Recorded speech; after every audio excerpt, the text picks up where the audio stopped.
Well, a record number of U.S. workers are cheating on employer drug tests. That's according to new data from Quest Diagnostics. Signs of tampering with urine samples and other types of tests occurred 6 times more often in 2023 than the year before. So CBS News MoneyWatch reporter Megan Cerullo is here with us to discuss her new reporting.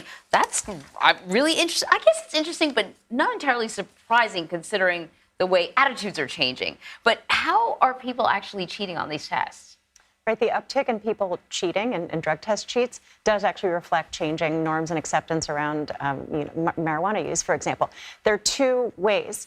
People either replace their own urine samples with urine, or cat or dog urine with animal urine, so replacement of the specimen, or they tamper with it. They use a substance that's intended to mask the appearance of drugs in their samples. Well, people clearly think they're being clever, but they get caught. I mean, it's, Quest Labs and the other places they can tell. So let's talk about how the rates have really changed, because we know people have probably been tampering with their drug tests for generations, or decades at least. But what is the significance of the uptick that you're finding?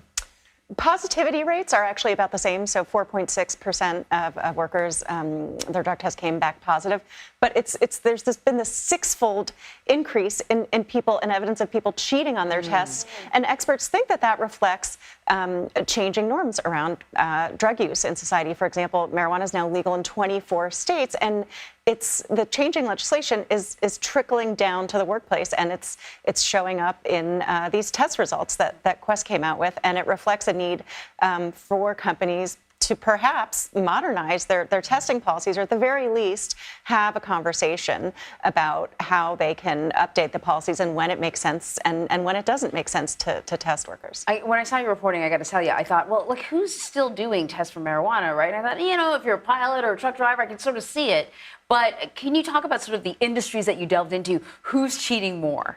A lot of industries are still, and to your point, right, if you're operating heavy machinery, you don't want that person to be on drugs. And that was these tests are meant as a deterrent, and their chief aim is to ensure workplace safety.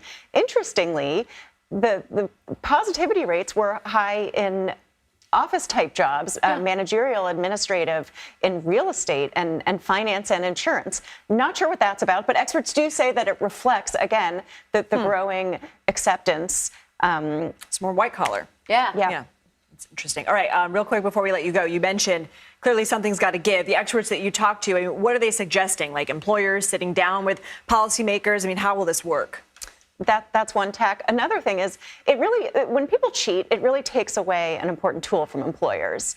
It's all meant to ensure workplace safety. And one expert from Quest, a doctor I talked to, said that there are actually better ways to detect drug use, because a urine sample submitted in private. And so oral fluid testing is better because a lab technician actually administers the test. Like a swab or spit? Collects the swab, exactly. Okay.